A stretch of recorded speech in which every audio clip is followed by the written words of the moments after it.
MBBS in abroad. Apollo MedSkills 6 years of MBBS program will be completed in 35 lakhs only. నమస్కారం, welcome to I dream. ధర్మ మార్గం with Vijitha కార్యక్రమానికి స్వాగతం.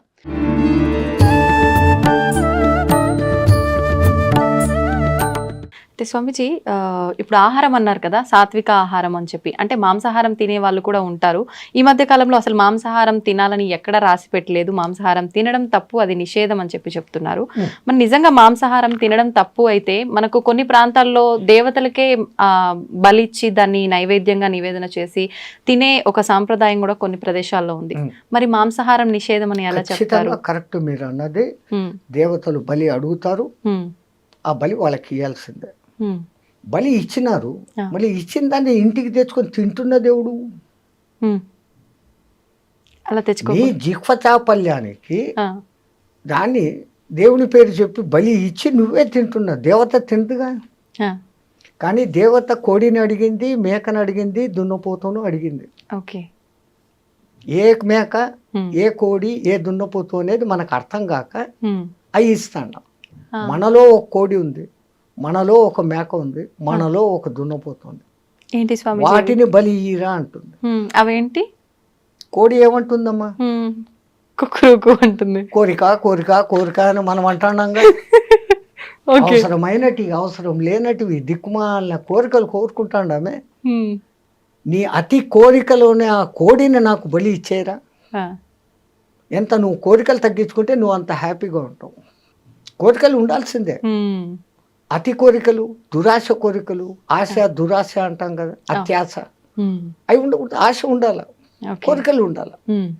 నేను బాగుండాలా, సమాజం బాగుండాలా, అందరూ బాగుండాలా. ఇది ఎట్లుంది, నేనే బాగుండాలా అనేది ఎట్లుంది.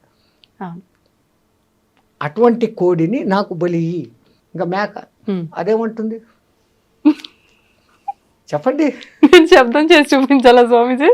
మే మే మే అంటుంది. మై మై మై, నాది నాది నాది. వామ్మో, ఇంత అర్థం ఉంది. నాది కాదురా, మనది మనది అనడం నేర్చుకో.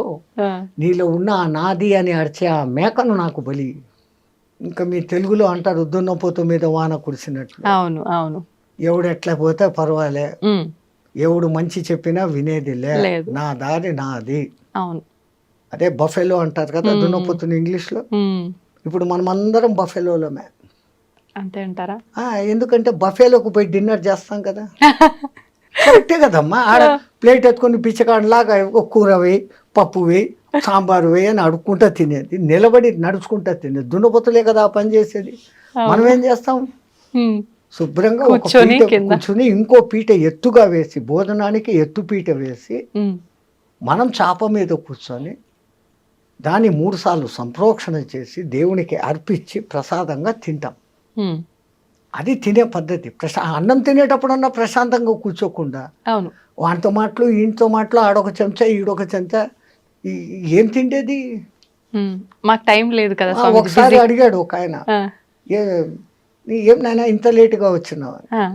బఫేకి పోయి వస్తున్నావు. అవును, నువ్వు బఫేల్లో పోయి వచ్చినావు, బఫేల్లో అయ్యి వచ్చినావు.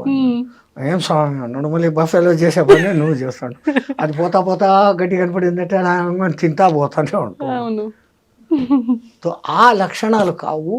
నీలో ఉన్న ఆ అలసత్వము, అవికారత్వము, అటువంటి దున్నపోతు నీలో ఉంది.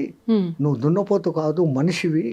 నీలో ఉన్న ఆ దున్నపోతుని మాకు బలి దేవతలు కొడతారు. వాళ్ళు కోరుకున్న అసలు బలి అది. మనం జిహ్వ చాపల్యానికి నోరై మసాలా పక్కింట్లో ఎవడో వండాడు, మనం వండాలి. ఇంకా కొంతమంది వాడి కోడికూర తినాలని ఉంది, ఇంట్లో తినకూడదు అని అన్నారంటే వాడికి ఆ రోజు పూనకం వచ్చేస్తుంది. అమ్మోరు నన్ను అడిగారు 2 కోళ్ళు ఇయ్యి అని. ఇంకా చచ్చినట్లు అమ్మోరు అడిగారు, కోళ్ళు ఇస్తారు. ఇచ్చినాడంటే వీడి ఇంటికి తెచ్చుకొని దాన్ని జుట్టు పీకి, కోడి పీకి, అది చచ్చేటప్పుడు అది ఎంత బాధపడుతూ వస్తుందో ఆ బాధే మనకి ఇప్పుడు శాపాల. ఈ దిక్కుమన్న కొత్త కొత్త రోగాలు, ఈ ప్రకంపనాలు, ఈ ప్రకృతి ప్రకోపాలు వచ్చేదానికి కారణం ఆ జంతు ఘోష. మరి ఇప్పుడు సాత్విక ఆహారం అంటే మొక్కలకు కూడా ప్రాణం ఉంటుంది కదా గురూజీ, అది కట్ చేసిన తర్వాత దాన్ని కూడా చంపినట్టు అవదా? మేక కాలు ఇంచేసి కోసుకొని తిన్నాం, మేకకు మళ్ళీ కాలు వస్తుందా? రాదు. మీరు చెట్టు నరికేయండి, చిగురు వస్తుంది మళ్ళీ. దేవుడు మనకి ఇచ్చాడు ఇది.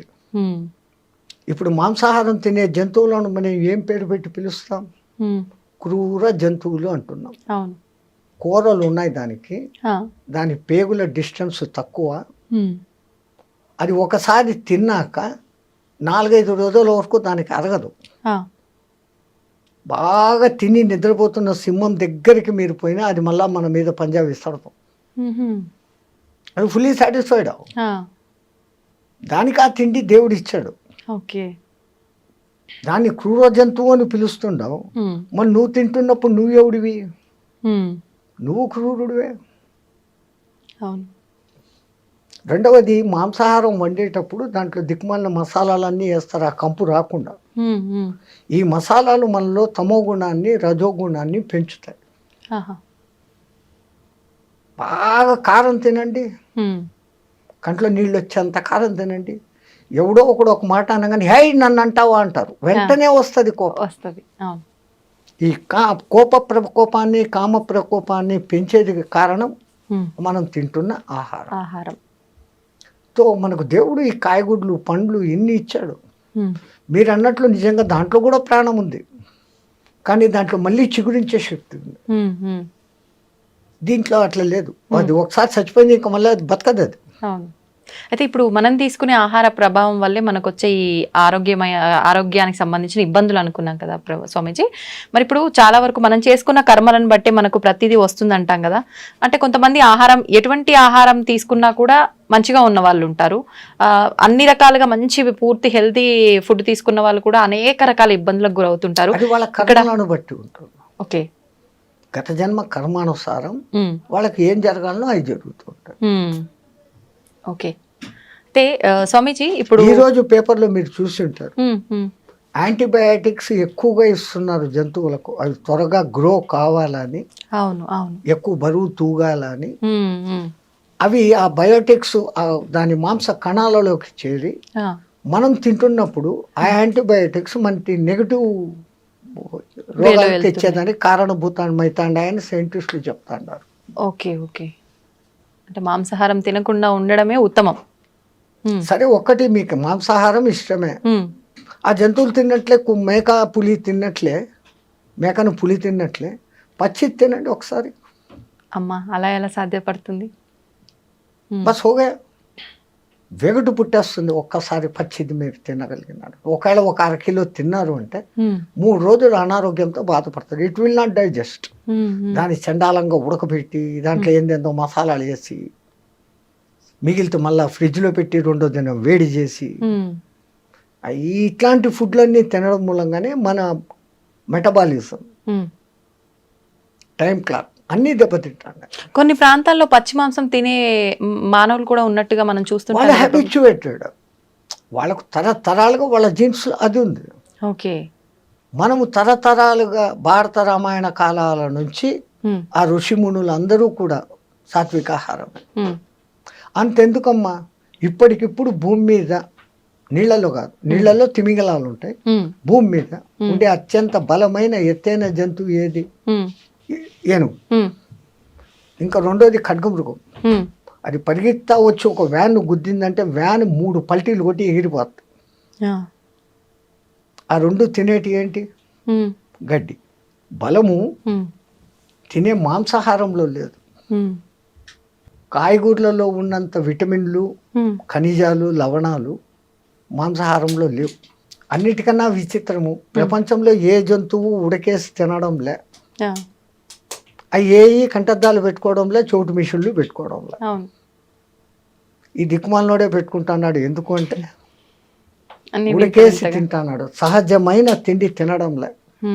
అందుకే ఇప్పుడు సహజ ఆహారము, పండ్లే తినండి, జ్యూసులే తాగండి, మళ్ళా పాతకాలం టైటిల్లోకే వస్తున్నాం.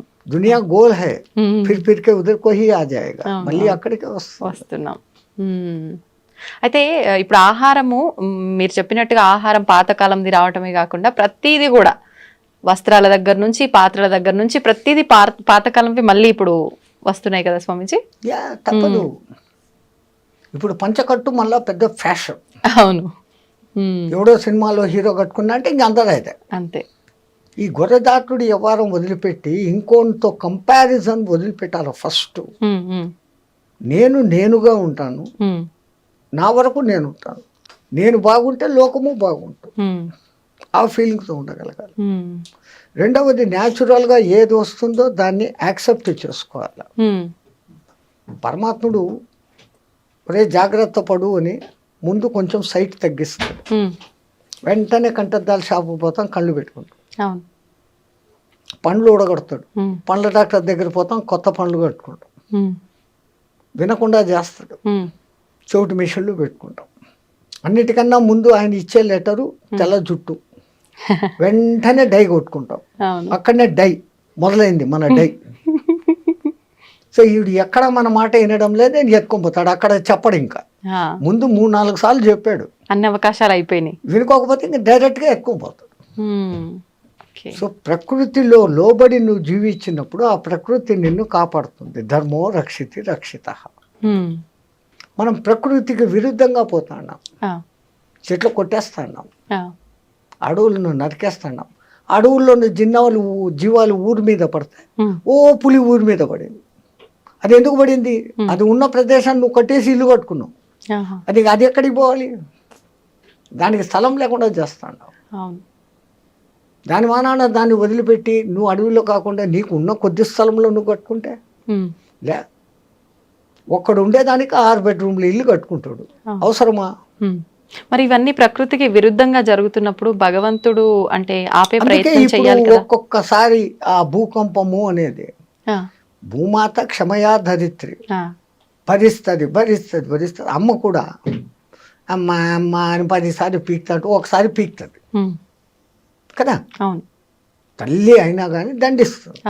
అట్లాగనే ఆ భూమాత భరించి ఈ జీవహింస, ఈ తవ్వకాలు, ఈ దమనకాండ అంతా చూసి ఏ రోజో ఒకరోజు కొంచెం అట్ట కదిలిద్దిస్తాడు, 2 సెకండ్లు కదిలితే చాలు, అంతా అతలాకుతలం. జై శ్రీరామ్ హో జాతా. ఈ మధ్య కాలంలో ఇలాంటివి భూకంపాలు, జలప్రలయాలు చాలా వరకు వచ్చిన సందర్భాలు ఉన్నాయి కదా స్వామీజీ. అంటే ఇవన్నీ పాపాలు ఎక్కువైపోవడం వల్లే అని అనుకోవచ్చా? ఇప్పుడు ఇంతకుముందు ఇంత వాహనాలు లేవు, అవును, వాతావరణం కాలుష్యమైంది, అవును, ఓజోన్ పొర దెబ్బతినేంత లెవెల్కు పోయింది, కార్బన్ డైఆక్సైడ్, కార్బన్ మోనాక్సైడ్, ఈ 2 పెరిగిపోయినాయి. అవును, పోనీ వాటిని గ్రహించుకొని ఆక్సిజన్ ఇచ్చే చెట్లను ఏం చేస్తున్నారు? నరికేస్తున్నారు. ఏమైపోతుంది మళ్ళీ? అదేమో ఎల్నినో ప్రభావం అనేది ఏర్పడి సముద్రాల ఉష్ణోగ్రత పెరుగుతుంది. అది పెరిగితే ఏమవుతుంది? సముద్రం ముందుకు మొదలు పెడుతుంది, మెల్లగా ఈ ఓడరేవులు బోడరేవులు మెల్లమెల్లగా మునగను మొదలు పెడతాయి.